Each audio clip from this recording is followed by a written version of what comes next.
Project Luminous has finally been revealed, and yeah, all the rumors were kind of right. It's going to be Star Wars: The High Republic. And this isn't going to be just a breakdown of what was announced, because a lot of people have already done that, though I will talk about some of that just in case you haven't paid attention to all that. I want to talk about what this could mean, not only for the future of Star Wars, but for media franchises in general. I think there's some good, some bad, and some potentially ugly. And I think we need to think about all that. So let's talk about Star Wars: The High Republic on today's episode of Project Shadow. Can you hear me? I have something to say.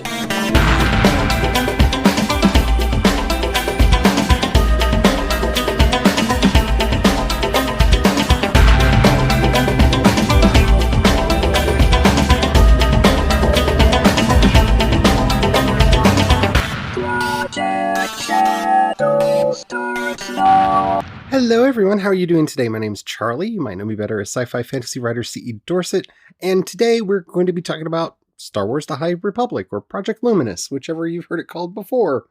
Or maybe you've not heard about it at all. In fact, hello! Alrighty, but before we get into all that, and there is a lot to talk about, if you haven't already, please do take a moment to rate this podcast in whatever app you're listening to me on. It does help out a lot. It tells the algorithms to share the podcast with more people. The more people that listen, the bigger the community. The bigger the community, the better the chance there is of us actually communicating with each other, which is why I do this podcast in the first place. Thank you to everybody who's already done that. And if you're listening to me on a platform that doesn't allow you to rate the podcasts, if you know some people that might like it, please share. That helps out so much more than you will ever know. Alrighty.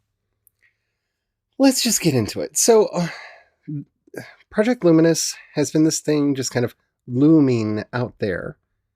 And we knew that there was going to be a big announcement. And now we have it. We know what it is. They got 5 authors together and a bunch of concept artists. And they're doing a massive multimedia new set of stories that I'm a little bit concerned about exactly how multimedia this is going to be, especially since they are using this phrase. If I can quote from StarTrek.com,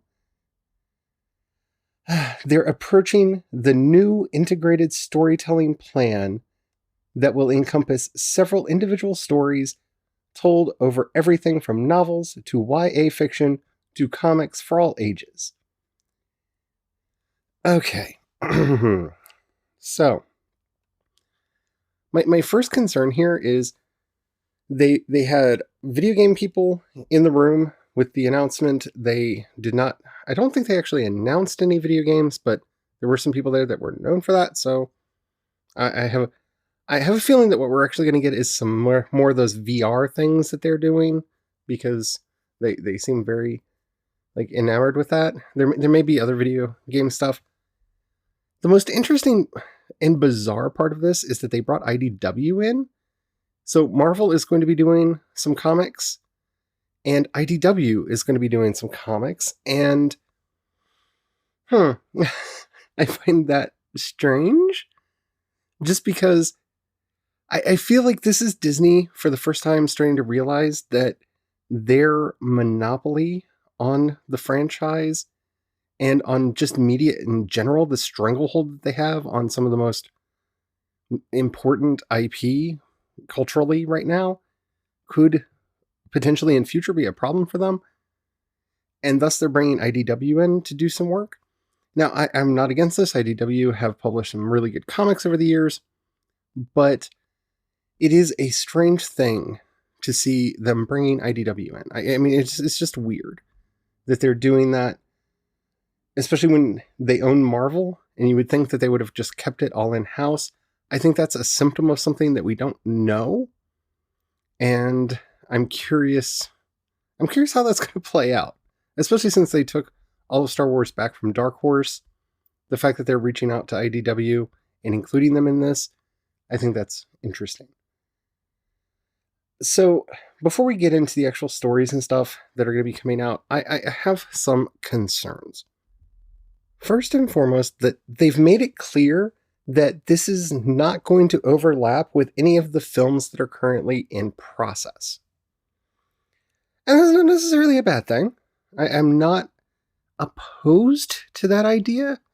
I kind of like that they're giving the books and the comics some breathing room and kind of a shared universe for themselves to live in for a bit. And I don't think that that's an accident.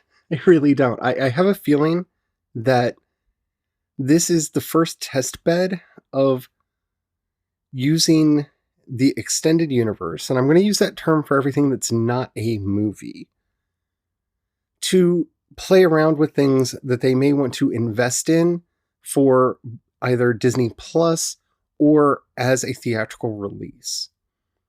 And they have to get that ball rolling. The films that are currently in production, while we don't know too much about them, we know that Rian Johnson was working on a trilogy, and we know that Benioff and Weiss were working on a trilogy, but they are not doing it anymore, and we don't know the fate of that one, if it got handed off to somebody else or if it's just gone. So we're going to get that first.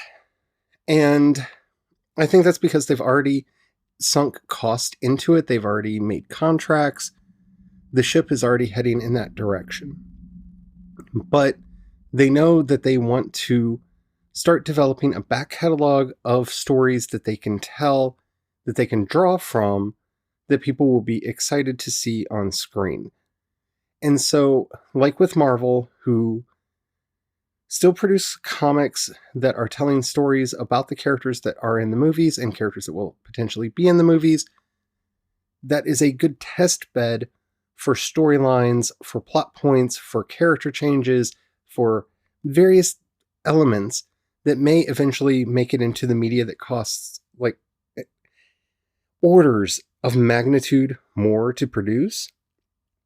And I think this is also a compromise in that they know that there's been this clamoring to bring the Old Republic back into canon, and I think they're looking for a middle ground.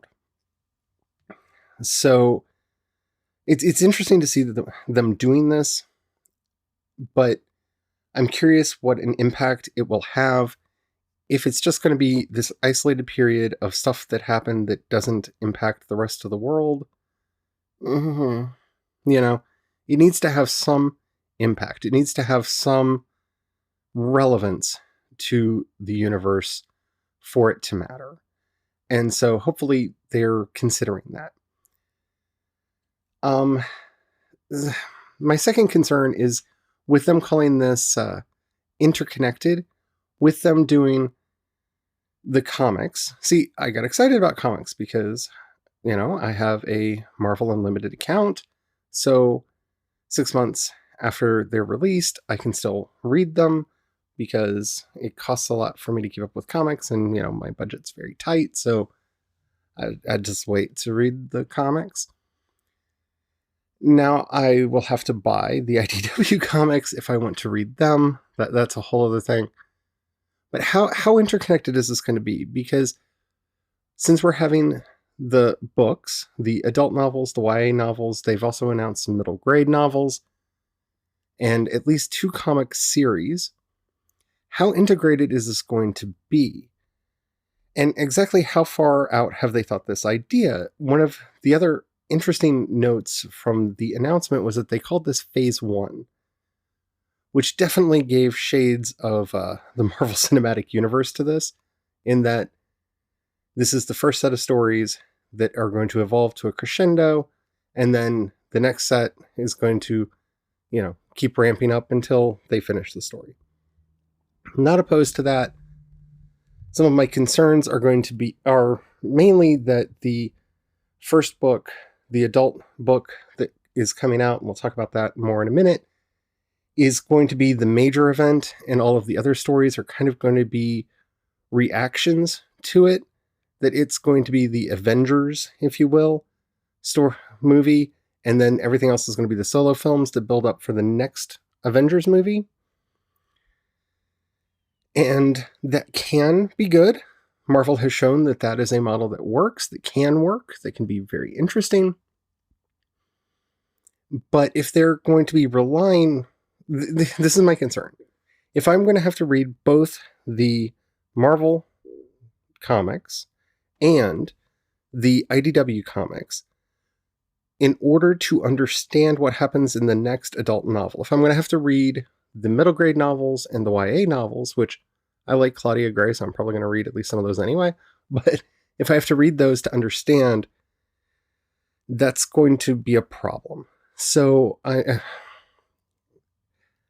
hope they have this worked out. I hope they're doing it in a way that works, kind of like the Marvel Cinematic Universe, where you kind of don't have to see all the movies for the movies to make sense, but it helps. Yeah. So I'm a little concerned about that. I'm more concerned that they're not planning a movie in this setting, mainly because while I feel like, yes, they're set on this as a thing that's going to happen, if Disney's not putting money or what I'm actually expecting, an animated TV series, I think the next animated TV series is going to take place in the High Republic. I don't know. It feels like Disney's heart's not in it. Having said all that, the artwork looks amazing. I'm really excited about the idea of the Jedi Knights of the Round Table, which is a phrase that they used a lot. I love Arthurian stories. I'm really curious to see how that works. There is one poster that they released that looks like it has a second Darksaber in it. Yeah, I'm looking at it right now, and the person, I don't know if they're a Jedi or a Sith, they're wearing kind of hijab, almost a burqa, and they're holding what looks like a Darksaber, but it's not the Darksaber. The hilt is different. So, and there's a Lothwolf. So, I'm curious what this means for the series, because if they're going to give an explanation as to why the Darksaber is dark, that could be interesting, that could be fun, but we don't know exactly who these characters are or how this story is going to eventually play out. So we're as much as I love the artwork, and I really do, a Wookiee Jedi, I am so ready for that. You have no idea. And, we see a lot of species that we're familiar with. We see some new species. I am a little concerned about the Nihil, which they are described as, one, the thing that the Jedi fear most, and that they're punk rock space Vikings. So, yeah, I'm really curious to see exactly how that's going to play out, like exactly what that's going to look like in the stories themselves, because I don't want this to be an order versus chaos story. I have a feeling that we're eventually going to get a reveal that whoever the Dark Lord of the Sith is at this period of time is secretly behind the Nihil and puppeteering them. But we'll see about that. I do think we're going to get some mention of the Sith, because the thing that's going to be fun about this series is I really want the Sith to show up. I want them to have a role in this story. But the Jedi cannot know, because the Jedi presume the Sith extinct because it's been hundreds of years. Now, this is 100 years before the events of the Phantom Menace, so maybe this is the event that made them believe that the Sith have been wiped out. One thing that would be interesting here is if we see the rise of Darth Bane, if that's going to be part of the story of the Nihil, because I don't think a lot of Darth Bane's story has been brought into the new canon. I mean, I know there was the Darth Bane book, the trilogy, but that was before. That's all legends now. So it'll be interesting to see if the rule of two and all of that gets brought up, and that this is why they believe that the Sith have been destroyed, that Darth Bane is going to kind of be the surviving Padawan of the current Sith Master, and blah, blah, blah, blah, blah. That would be interesting. I think that would be a very interesting twist, that this would explain why they believe the Sith were destroyed. Because while they brought a lot of attention to the Obi-Wan quote that for thousands of generations, the Jedi Knights were the guardians of peace and justice throughout the galaxy, and kind of used that to kind of lead me and the rest of the people listening to this idea that this is kind of going to be like the Lensman, or say the Green Lantern Corps or the Nova Corps kind of stories, but with Jedi, which, let's be honest, there's very little difference between a Jedi and a Lensman, but that's a whole topic for a completely different story. Read the Lensman if you haven't. You will find out where all of your current sci-fi came from. It's that series. But yeah, I that's going to be there. I just don't want this to be like, because when I think about the pirates on Star Wars Resistance, that fits the description of what we've gotten of the Nihil so far in a way, because they were kind of punk rock. I mean, think about it. Almost every one of them kind of dressed in kind of punk fashion and had punk haircuts and tattoos, and yeah, they were the ruffians of the galaxy. And I get that that was much more of a kid's show, but it's one of the things that never really played well for me is how the pirates, they never seemed like a threat, because they were just, I hate to say this because it is a cartoon, but they were overly cartoonish in their villainy.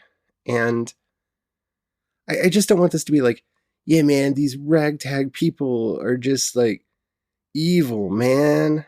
Because you get that in a lot of sci-fi. And I don't want them to, I really don't want them to remind me of anything from Mad Max. I think that's kind of the moral of the story here. I don't want the Nihil to remind me of anything from Mad Max. If they're like a villain from Mad Max fighting the Jedi, one, that it's hard to see that as a credible threat because Max doesn't have magic and the Jedi do. So, I mean, you throw a Jedi into any of the Mad Max stories and that story's over in like 5 minutes because they pull their lightsaber, they use the Force, well, bam, it's over. We don't need another hero. Huzzah. And I want, there has to be something more to this. And I'm excited to see what it is. I'm curious to see what it is. I have a feeling that it's going to be the current Dark Lord of the Sith secretly working behind this organization, but we'll have to see how that plays out. All in all, it looks really pretty, and I love me some Jedi, so I'm definitely going to be watching it. So the first book in this series is going to be called Light of the Jedi, and it's coming out on August 25th, 2020, because we have to give everything a really long release window. And it's written by Charles Soule, and the description as it appears on the pre-order page simply says, 200 years before the events of Star Wars: The Phantom Menace, in the era of the glorious High Republic, the noble and wise Jedi Knights must face a frightening threat to themselves, the galaxy, and the Force itself. And all of a sudden, I'm thinking of another thing that I've seen being put up around this all the time. We've never seen anything like this before, except for I read that, and my mind immediately goes to the Yuzhong Vong. And they were a threat to the Force, to the galaxy, and to the Jedi themselves. And the New Jedi Order, I enjoyed a lot of the New Jedi Order stories. I didn't enjoy everything about it, but I did enjoy quite a few books in that era. I like the books that came out after it, Legacy of the Force and all that. Those are great books. But yeah, I've seen this before. It was the Yuzhong Vong. And the only two things that I can think about is this is going to be their retelling of the story of Darth Nihilus. And I don't want that. I don't want that. I don't think anybody wants that. Because Darth Nihilus was a really boring villain in Knights of the Old Republic 2, which was pushed out long before it was ever finished and long before it ever should have been. And it really needed like 5 more passes just to get the story right, not to even to mention all the bugs that were in the game. Darth Nihilus pretty character, stupid story. Stupid story. And because we're talking about the villain being the Nihil, and there's something that they fear, the Jedi fear, and that is a threat to the Force itself. Okay. So I don't care. I don't like that. I am frustrated. Now, having said that, here's my proposal. I'm going to try to spoil this series before it happens. Okay? Are you ready? 1, this is probably going to be the series that brings Issa Laneri into the main Star Wars canon. What? Why did I say Star Trek? I have Picard on the brain. This is going to bring Issa Laneri into the Star Wars canon because, well, we see stuffed Issa Laneri in Thrawn's cabin, so there's a hint that they exist, except for we don't get any of the whole they block the Force thing. But it's going to be a threat to the Force.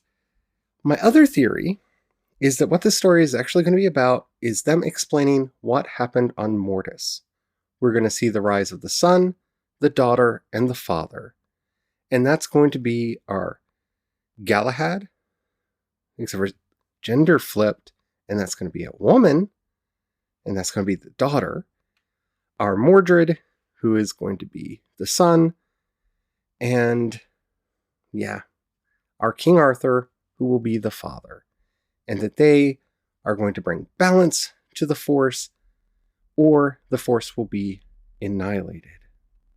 And we're going to get an explanation of that Mortis plot from the Clone Wars, which if you haven't watched, they're brilliant, they're wonderful, and that's actually how Anakin failed to bring balance to the Force. He was supposed to take the role of the father.